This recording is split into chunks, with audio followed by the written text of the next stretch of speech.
ତାକୁ ଗୋଟେ ବଡ ଦିନରେ ବନ୍ଦ ହେଲା ତ ହେଲା ତାପରେ ଆମେ ଶୁଣିବାକୁ ପାଇଲୁ ଯେ ସମାଧାନ ଆପେ ଆପେ ହେଲା ବୋଲି କଣ କହିବେ ତାକୁ ନେଇକି ତ ଜାଣି ଶୁଣି କେମିତି ଗୋଟେ ଭଲ ଦିନରେ ସେବାୟତ ମାନେ ମନମାନି କରୁଛନ୍ତି ନା କଣ? ମୁଁ ଆପଣମାନଙ୍କ ଜରିଆରେ ଓଡ଼ିଶାବାସୀ ଭାରତବାସୀ କାରଣ ସେଠିକି ଏଇନା ଦେଖିବେ ୟୁପି ହରିୟାଣା ଲିଙ୍ଗରାଜ ମନ୍ଦିର ଯାତ୍ରୀ ମା ଭଉଣୀ ମାନେ ଯୁବକ ଛାତ୍ର ମାନେ ବୟସ୍କ ମାନେ କେରଳ ତାମିଲନାଡୁ ବିହାର ୱେଷ୍ଟବେଙ୍ଗଲ ସବୁ ରାଜ୍ୟର ବାହାରର ଲୋକ କେବଳ ଫରେନର ଯାଇପାରିବେନି ଭିତରକୁ ଯାଇ ଦର୍ଶନ କରୁ। ମୋତେ ଭଗବାନ ଜନ୍ମ ଦେଲେ ଏ ଲିଙ୍ଗରାଜଙ୍କ ମାଟିରେ ଏକାମ୍ର ମାଟିରେ। ମୋ ଘରଟା ଏଠି 5 କିଲୋମିଟର 7 କିଲୋମିଟର ଭିତରେ। ମୁଁ ଏଇଠି ପାଠ ପଢିଲି। ଏଠି ସେତେବେଳେ ଗୋଟାଏ ହାଇସ୍କୁଲ ଥିଲା ଭୁବନେଶ୍ୱର, ଗୋଟିଏ ହାଇସ୍କୁଲ ବିଏମ୍ ହାଇସ୍କୁଲ, ସେଇ ଛାତ୍ର ମୁଁ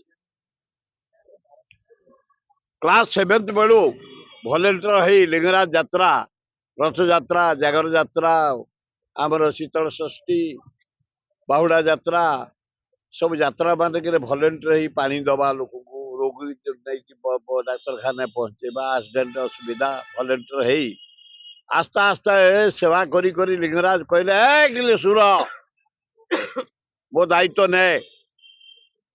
ତା ଦାୟିତ୍ୱ ଦେଲେ ଟ୍ରଷ୍ଟି ଦାୟିତ୍ୱ 20,000 ଟଙ୍କା ଲୋନରେ ମୁଁ ଦାୟିତ୍ୱ ନେଲି ଏବଂ ସମସ୍ତଙ୍କ ସହଯୋଗରେ ଏମିତି ବାରମ୍ବାର କିଛି ନଥିବ ନୀତି ବନ୍ଦ, କିଛି ନଥିବ ତାଲା ପଡିବ, କିଛି ନଥିବ ଝାମଲା ନାହିଁ, କିଛି ନାହିଁ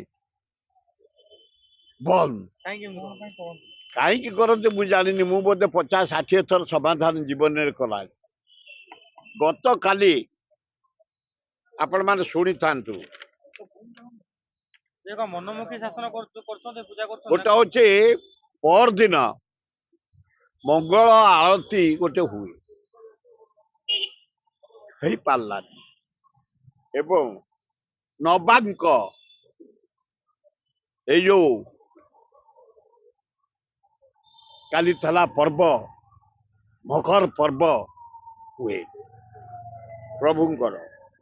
ମକର ସଂକ୍ରାନ୍ତି ଆଗ ଦିନ, ତାମାନେ ଯୋଉ ଦିନ ଷ୍ଟ୍ରାଇକ ହେଲା, 9 ଥର ଲିଙ୍ଗରାଜ ବେଢା ବୁଲନ୍ତି ଚାରିପଟ ଯାକ।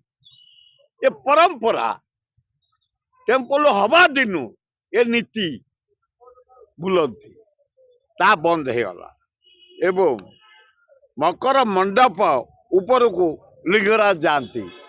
ଲିଙ୍ଗରାଜ ମନ୍ଦିର ଭିତରେ ଗୋଟେ ମକର ମଣ୍ଡପ ଅଛି। କେବଳ ମକର ସଂକ୍ରାନ୍ତି ଦିନ ପ୍ରଭୁ ଯାଆନ୍ତି ତା ଉପରକୁ ଏବଂ ଚିର କ୍ଷୀର ଓଲଟା, ଗୋଟେ ଚିର କ୍ଷୀର ଓଲଟା ଭୋଗ ହୁଏ, ବନ୍ଦ ଥିଲା ଷ୍ଟ୍ରାଇକ। ତା ପରଦିନ ମକର ସଂକ୍ରାନ୍ତି ଷ୍ଟ୍ରାଇକ। ସେବାୟତ ମାନେ ତାଙ୍କର ଆନନ୍ଦରେ ଖାଇଲେ ପିଇଲେ, ଘରେ ଶୋଇଲେ। ଲିଙ୍ଗରାଜ ଉପବାସ ରହିଲେ। हे महास्वार बामण निजोग भाई भौणी माने, हे बड़ू निजोग, हे पूजा पंडा निजोग, समर्था निजोग, बेहरा निजोग, समस्त मोर अनुरोध, क्षेत्रवासी ब्राह्मण निजोग, समस्त अनुरोध। आमे सब पिलार दिन बढ़ीचे से भलेंटियर आज पर्यंत जेते जानी यात्रा, रथ यात्रा, बाहुड़ा यात्रा, जागर यात्रा, शीतल षष्ठी यात्रा, चंदन यात्रा, सबू यात्रा उत्सव दोल यात्रा आज पर्यंत कर ठाकुर केमती जानी यात्रा उच्च कोटि हो। आस्ते आस्ते विश्व स्तर रे जाई लिंगराज यात्रा जो जागर यात्रा विश्व स्तर में पहुंचला। बॉम्बे आर्टिस्ट आसले 40 वर्ष है।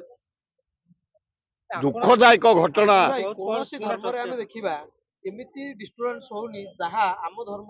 ना ना आम धर्म भी नहीं, कहीं अन्य देवादेव मंदिर नहीं ना। पुरी अकस्मात कहीं एड़े बड़ मंदिर विश्वर ठाकुर क्या बाहा केत केदारनाथ नहीं, बद्रीनाथ नहीं, सोमनाथ नहीं, तिरुपति नहीं, केवल ओडिशा लिंगराज पागे।